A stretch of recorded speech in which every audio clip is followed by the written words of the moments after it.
Good morning everybody, my name is Crystal, welcome to my YouTube channel. It's Tuesday morning, good morning, half term week. You won't find me going out shopping during half term week. Kids everywhere, kids in shops, it's not for me. So it's going to be at home, keeping warm, keeping safe, and just doing things from home. So I'm learning languages. I've got a poetry site where I write poems, and I've just kept myself indoors nice and warm. It's absolutely freezing cold again. It has been for quite a while now. You get up and you freeze. So good morning everybody. I hope everybody has a lovely Tuesday. Alexa, good morning. Good morning. The dwarf planet Pluto was first discovered on this day in 1930. Fun fact, Pluto takes 248 Earth years to orbit around the Sun. Alexa, what's the time please? The time is 8:18 a.m. Alexa, what's the date today? It's Tuesday the 18th of February. Alexa, what's the weather outlook? In Rochester, it's 1 degree Celsius with partly sunny skies.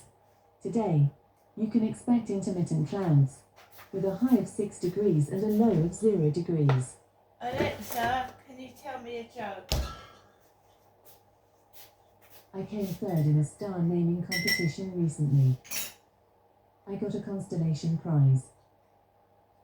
Alexa, who was born on this day?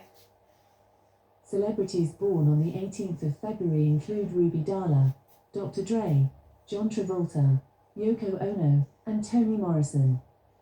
Alexa, who's John Travolta? John Joseph Travolta is an American actor, singer, and producer.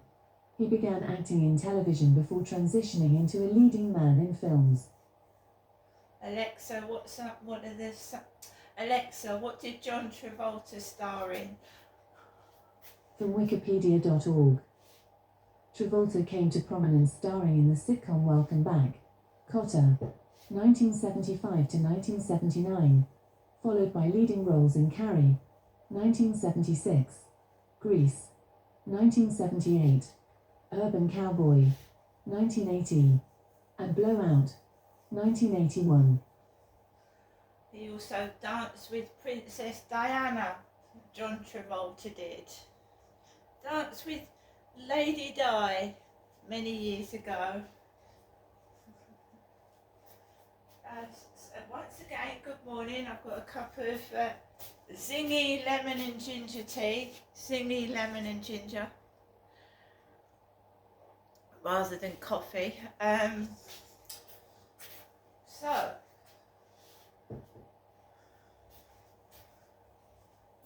I think all around the world people are feeling miserable.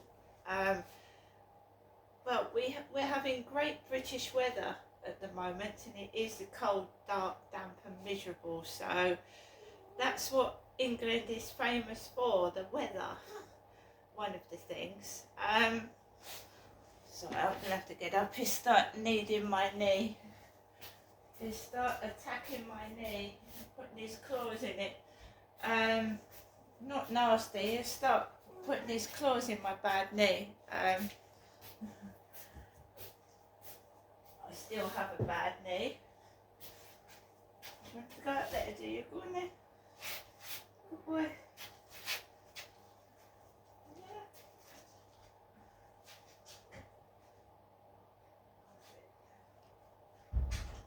Now I can sit down with my cup. He's gone to sit in there. Yeah, I still have a bad knee. It's still pretty sore. I'm just bearing with it. Not happy with Amazon. No, they promised me that this crap where they keep delivering to the wrong place wouldn't happen again, and it has. Yeah. Wanted to try and cheer myself up. put some plants on the balcony, do a couple of plant pots, put a bird ornament up there to cheer myself up, and guess what? They've delivered it to the wrong address again. Got a notification last night, your items have been delivered, and they keep delivering late at night when the guy is in upstairs. And not that that's any relevance, but I'm just saying, he was in upstairs last night. They actually delivered my garden bits to someone else's flat. They said they wasn't going to do that again. They've got my right address. There's no excuse for it when I've had smooth deliveries. And then I start talking to someone on TikTok again, and my delivery's gone to the wrong address. So if I say something they don't like on TikTok, they have the influence over my deliveries. That's what I believe, and they've delivered my things to the wrong block of flats. Now, I've hurt my knee. I can't go all down the street knocking on doors, seeing what block of flats Crystal's parcel's in. But it's not in my block of flats, and I'm getting sick and tired with Amazon doing this. I pay for Amazon Prime, I pay for it to be delivered, and they've delivered it to the wrong place again. And if you haven't got strange people knocking at your door, ringing your buzzer, which you don't want, then it gets lost or stolen, because Amazon is. How can you deliver my parcels all week to the right address, and then suddenly you deliver them somewhere else? And you're telling me it's not being done on purpose?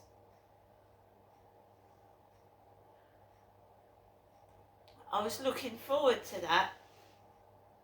I've had a run of bad luck. I can actually sit down and do plant pots sat down.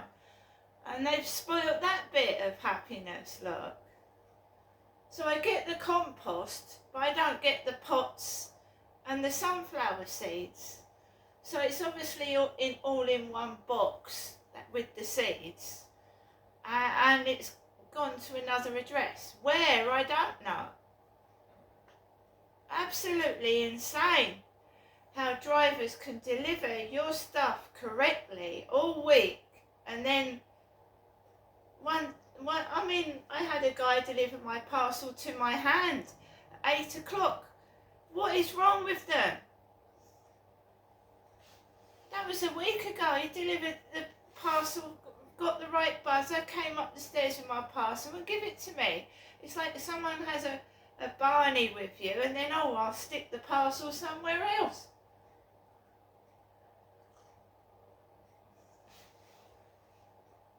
Or I get on TikTok, do you want to get married? No. What are you looking for in a man? I'm not looking for anything in a man.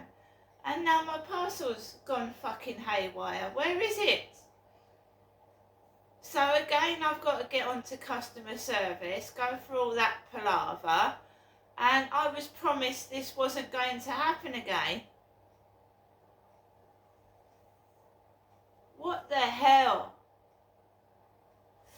I wasn't cross last night. I was disappointed because I'd taken Max out for a walk, and I got notified on my phone that it's been delivered, and I've got a photograph of my parcel in someone else's block of flats near other parcels, because there was no parcels in this block of flats last night. None at all. What are you doing, Amazon? What are you doing? It's the drivers. The one driver lied, and the last time I reported this, the Amazon had lied, told lies, and he got caught out. So they gave me a £5 gift voucher because he blatantly lied. It's not. She said it's not acceptable, and what are they doing now?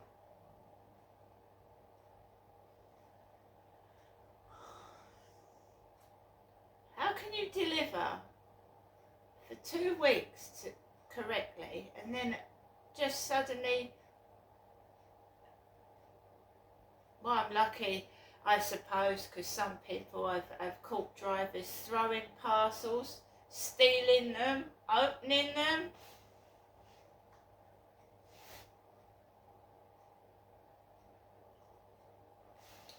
Right, Amazon are going to be on the phone to you again next week. I'm giving it the full 24 hours, which is till what, 8 o'clock this evening. So well, it's been put in someone else's block of flats, and you've got to rely on those people for being honest. It's not their fault, it's the driver's fault. He's put my parcel in the wrong block of flats. Could be anywhere. Anyway, that's that. Last night my knee was playing up. It's still playing up this morning. It's freezing cold. I went outside, and typical half-term week, go outside the door and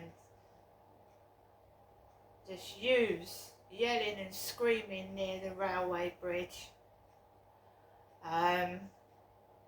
Freezing cold it was. I managed to walk slowly around the field, and then I came home. But you just go outside now and you just wonder what's going to happen day or night. You just do. The Medway towns, I've just said, and it's got worse and worse, because more and more people are coming down here, basically using these flats and then commuting to London for work. But more and more flats are being built in the Medway towns, but they aren't dealing with the drug problem. So the weed problem is getting worse. Last night, came back off the field, and there was a bloke dressed up like that Charlie in a black beanie hat, like the one that met me, puffing on a weed joint. He just lit it up in front of me. He came over to the bench, sat down with his black beanie hat, lit his joint up, and he spat on the floor and stank of weed. Lit up the joint in front of me. And he looked like that Charlie that had come up to me on the field. I just ignored it. They want to ruin their lungs, that's up to them. I just got out of the way as I possibly could, away from it, and walked home. Just lit it in front of me and spat on the floor.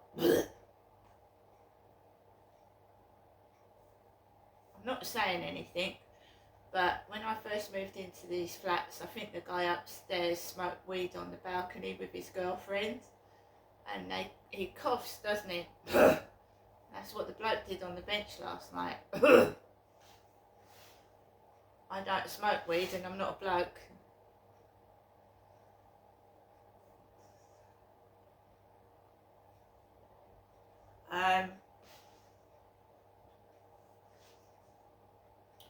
Came indoors, my leg really playing up. I've ordered a knee thing, but it should fit in the letterbox or come in the normal post. So let's hope that does. It's just ridiculous.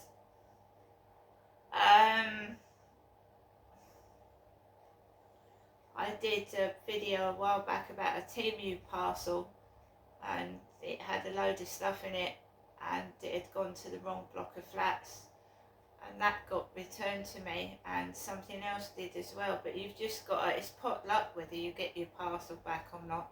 And I don't blame residents in other buildings, I blame the Amazon driver for just not reading the parcel properly, not reading the label.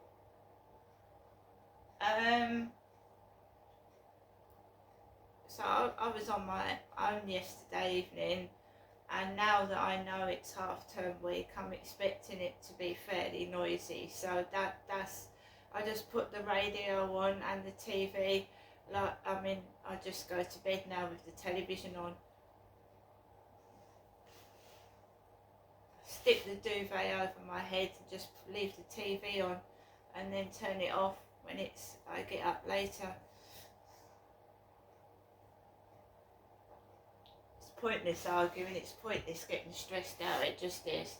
Because the more you let these people know that things are bothering you, they do it even worse.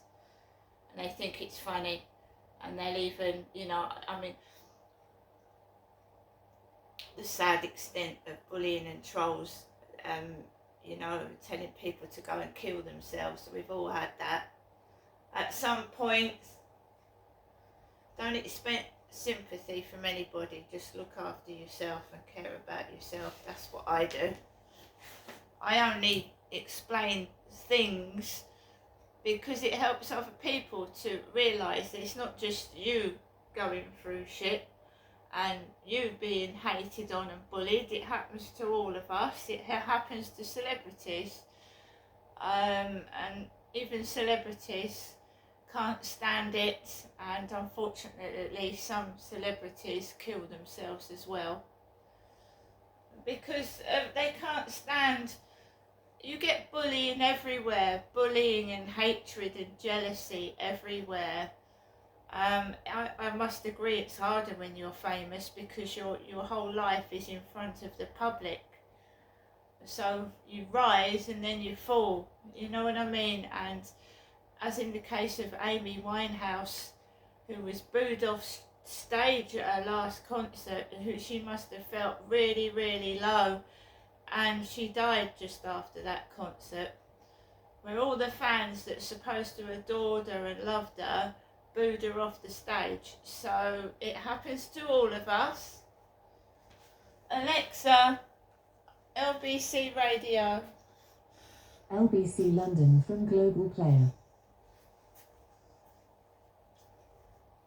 What needs to happen now as regards the whole judicial system and sentencing? Good morning.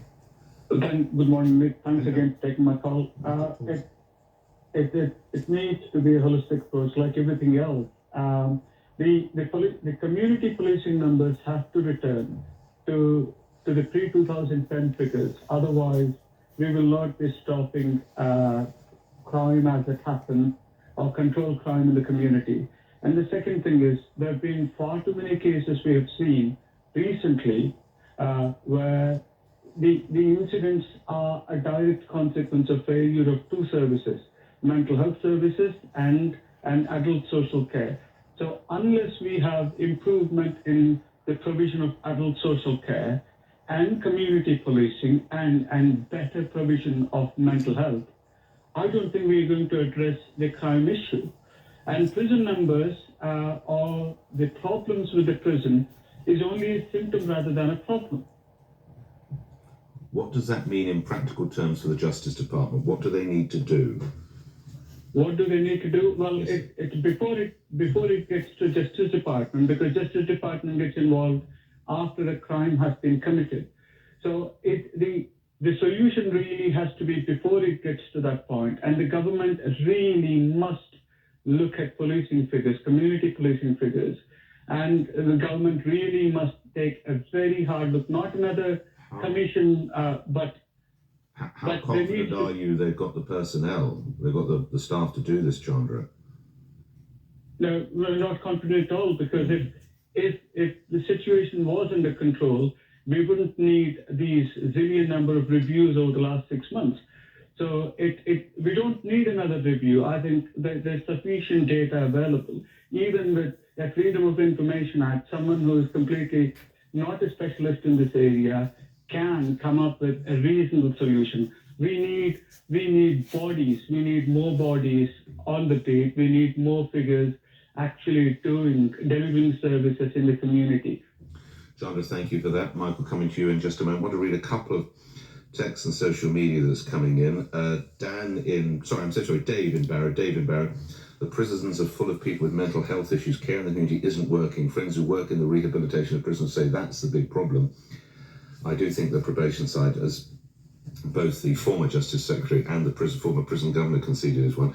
Now, you've asked me to keep your name to myself, and I shall, but you tell me that you're a prison governor, you've worked in the industry for more than 25 years, and you say, instead of asking a former politician or an academic who last governed a prison decades ago, why does the government not speak to practitioners working in jails today? Prison currently represents zero deterrent. That's what leads to high reoffending rates and an increased prison population. The prison service lost its way years ago and now believes its job is to dream up ways to remove any and all negative aspects of incarceration. TVs, PlayStations, cell phones, all-day family visits. Serving a prison sentence should be an experience that a person never wants to repeat. Moving away from a punitive approach is wrong-headed, not least because they're not currently punitive, and will only lead to an increase in criminals acting with impunity. Now, that's someone who is a governor and has worked for more than a quarter of a century in the industry. All I would say, sir or madam, is that if I were told this afternoon that I'd be going to jail, I would be absolutely beside myself with fear. So you obviously know far better. You're in there. I've only visited prisons 3 times, I think, obviously for professional reasons. It's your daily working life, but I assure you I would be absolutely beside myself with fear. But unfortunately, hopefully that day will never dawn. Michael, we'll talk jails with you a little bit later, but let's come to another major story, which is, of course, trouble down on the farm. An LBC has learned that almost 1 in 4 farms in England have been forced to close in the last 2 decades. 1 in 4. This is data from Liberal Democrats shared exclusively with LBC.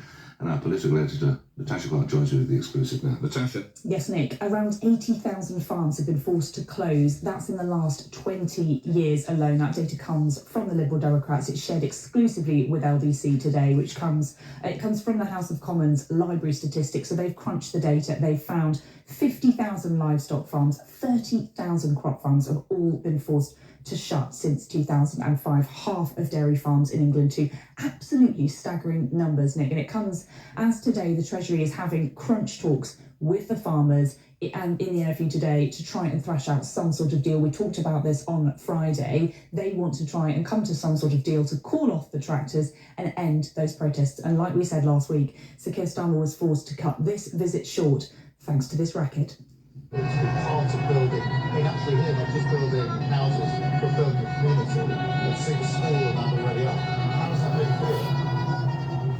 And many farmers think, Nick, that this is going to get even worse thanks to the introduction of the inheritance tax on farms. Announced in the budget last October, these changes are going to see farmers pay a 20% extra levy on assets worth more than £1 million. And that's going to come in from April 2026. Lib Dem boss Sir Ed Davey told us that he fears that inflation is going to go up as a result of more farms closing.